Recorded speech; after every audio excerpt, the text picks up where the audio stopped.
दोस्तों नमस्कार। आप सभी तमाम दोस्तों का स्वागत और अभिनंदन है। जितने भी वैक्सीनेटर सहायक हैं उनका लगातार एक ही कॉल आ रहा है इस समय कि 1962 भर्ती क्या है और इसके बारे में कितनी वैकेंसी निकली है, इसके बारे में बताइए। और अपने अपने ज़िले के लोग नाम लेकर के पूछ रहे हैं, जैसे हरदोई में कितनी निकली है या फिर कितना कहाँ पर वैकेंसी आई है, बरेली में कितना है, सारा कुछ डिटेल्स इसमें मिलने वाला है। साथ में हम ये भी बताएंगे कि किस प्रकार से आप इसमें फॉर्म अप्लाई कर सकते हैं, सैलरी कितना होने वाली है और आपका होगा या नहीं होगा, वो सारा डिटेल्स तो बताऊंगा। साथ में ये भी बताऊंगा कि वैक्सीनेटर को क्या फ़ायदा मिलने वाला है 1962 भर्ती में।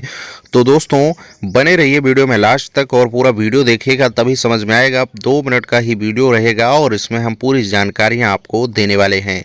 तो सबसे पहले मैं आप लोगों को बता दूं कि 1962 क्या है। पशु एम्बुलेंस का नंबर है जो इस पर कॉल कर करके जो कस्टमर या मान लीजिए या फिर जितने किसान हैं वो कॉल करेंगे और जो पशु वैक्सीनेटर के स्टाफ होगा पशु एम्बुलेंस का, वो क्या करेगा, उसका काम होगा इलाज करना। पहली बात तो ये समझ लीजिए, जो पशु एम्बुलेंस भर्ती है उसी का ये नंबर है।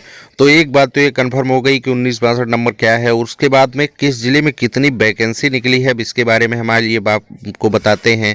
तो दोस्तों सबसे पहले बात तो ये जान लीजिए कि जो इसमें पशु एम्बुलेंस भर्ती की बात कर रहे हैं हम, इसमें 520 यूनिट टोटल बनने हैं। पूरे उत्तर प्रदेश की अगर बात करें तो पूरे उत्तर प्रदेश में 520 यूनिट का संचालन किया जाएगा पहले बैच में, जिसमें वैक्सीनेटर सहायकों को ये नहीं कहा गया कि वैक्सीनेटर सहायक शामिल किए जाएंगे या पैरावेट शामिल किए जाएंगे, लेकिन कवायद ये लगाई जा सकती है और ये अनुमान लगाया जा सकता है कि पशुपालन विभाग के पास में जो कर्मचारी हैं पहले से ही, अगर डॉक्टर्स हैं तो वो पहले से ही रिजर्व हैं, तो उनको ऑप्शन में नहीं रखा जा सकता इसलिए क्योंकि उनके पास ऑलरेडी इतना काम है। तो जो वैक्सीनेटर सहायक हैं इनके पास अभी कोई विशेष वर्क भी नहीं है, तो हो सकता है इस वैकेंसी में भी इनको शामिल कर लिया जाए।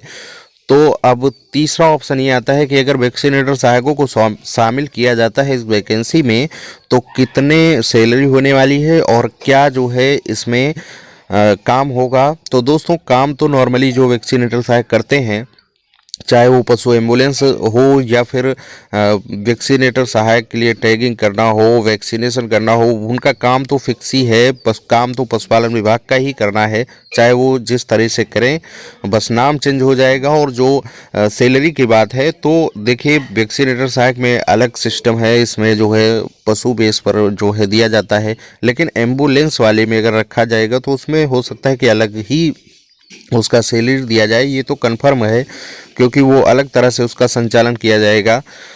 और अब इसमें ये आता है कि इसका फॉर्म आप कैसे अप्लाई कर सकते हैं। तो दोस्तों अभी तो उत्तर प्रदेश में इलेक्शन चल रहे हैं, आप सभी को पता है, और अभी सरकार ने सारी वैकेंसियां और भी चीज़ें बंद कर दी हैं पूरी तरीके से। जब तक कि इलेक्शन नहीं कंप्लीट हो जाता किसी भी प्रकार की कोई भर्ती ना तो उत्तर प्रदेश में आई है और ना ही आएगी, क्योंकि अभी सारे विभाग लगभग इलेक्शन में जब तक नहीं लगते हैं तब तक काम नहीं हो पाता है, चाहे वो टीचर्स हों या फिर कोई भी हो, वो इलेक्शन में अस्त व्यस्त हो जाता है मामला। तो इलेक्शन बाद ही इसमें कुछ हो सकता है। तो आप लोग अपने पशु हॉस्पिटल से लगातार संपर्क में रहें, डॉक्टर साहब का आप नंबर ले लें, वहाँ से आप जब भी आपको टाइम लगे आप वहाँ से पूछ लें कि हाँ ये वैकेंसी आनी है सर, वो चल रही है या नहीं चल रही या फिर कब तक आएगी। तो उनके हिसाब से आपको समस्या का समाधान मिल जाएगा। क्योंकि क्या है कि कोई भी उत्तर प्रदेश की वैकेंसी हो या पशुपालन विभाग की वैकेंसी हो, वो लगातार हर जगहों पर अलग अलग तरीके से होती है, कहीं पर पहले हो जाता है, कहीं पर बाद में होता है। तो वो अपने हिसाब से आप वहाँ से पूछ सकते हैं, संपर्क कर सकते हैं। और आपको आशा करता हूँ कि इस बारे में तो लगभग जानकारियाँ मिल ही गई होंगी। अब 2-3 पॉइंट और दोस्तों आप लोगों को मैं बता दूँ कि अगर आप वैक्सीनेटर सहायक का काम करते हैं और अगर आपको प्रॉब्लम हो रही है आर्थिक तरीके से, तो आप और चीज़ें भी स्किल सीख सकते हैं, चाहे वो एआई का हो गया काम, और इस तरीके से आप सीख सकते हैं और अपने आप को इम्प्रूव कर सकते हैं और अच्छा इनकम कर सकते हैं साथ साथ में। तो इसके लिए आपको थोड़ा स्किल्स और सीखना पड़ेगा और डेवलप करना पड़ेगा, तभी उसका आप फ़ायदा ले सकते हैं। और जब तक आप थोड़ा और जानकारी को नहीं बढ़ाएंगे और फील्ड में नहीं जाएंगे और डॉक्टर साहब के साथ में काम नहीं करेंगे, तब तक आपको इतना नॉलेज नहीं हो पाएगा। और सिर्फ वैक्सीनेटर का फॉर्म भर देने से और ये कहने से कि हम वैक्सीनेटर सहायक हैं से काम नहीं हो सकता। अगर आप करना चाहें तो बहुत सारा ऑप्शंस है, आप वहाँ से कर सकते हैं। बहुत सारी चीज़ों की शॉप वगैरह खोल सकते हैं आप, और चाहे वो इस समय आप देख सकते हैं बहुत सारी चीज़ें हैं, कैल्शियम हो गया, बहुत सारा जो मिक्सचर हो गया, या फिर जो पशुओं के फीड आते हैं आप इनकी शॉप खोल सकते हैं। बहुत सारा अदर भी वर्क कर सकते हैं। तो इसके लिए आपको थोड़ा सा एक्स्ट्रा दिमाग लगाना पड़ेगा, और सिर्फ जो है ऐसे कहने से ही काम नहीं होने वाला है। कोई भी विभाग किसी को कमा के नहीं देगा। आपको थोड़ा सा अगर कहीं पर लाइन मिलती है तो आप उस लाइन में थोड़ा सा आगे बढ़ें, तभी आपको कुछ उससे लाभ हो सकता है, कुछ फ़ायदा हो सकता है। और ये बार बार करने से और व्हाट्सएप फेसबुक इस पे चिल्लाने से कुछ होने वाला नहीं है। और इतनी जल्दी जो है 20,000 और 50,000 रुपये वैक्सीनेटर सहायकों को नहीं मिल पाएंगे। ये एक सच्चाई है। चाहे वो कोई भी दावा करे कि हम दिलवा देंगे तो वो निरर्थक है, झूठ बोलता है समझ लीजिए आप। क्योंकि जो भी इस काम में करेगा वो जो हमारा भारत सरकार की तरफ से जो मंत्रालय है वही करेगा। और जो हमारे माननीय मुख्यमंत्री जी हो गए या मोदी जी हो गए वही कर सकते हैं। इसमें अगर कुछ कर सकते हैं, पशुपालन विभाग कर सकता है, कुछ कर सकता है।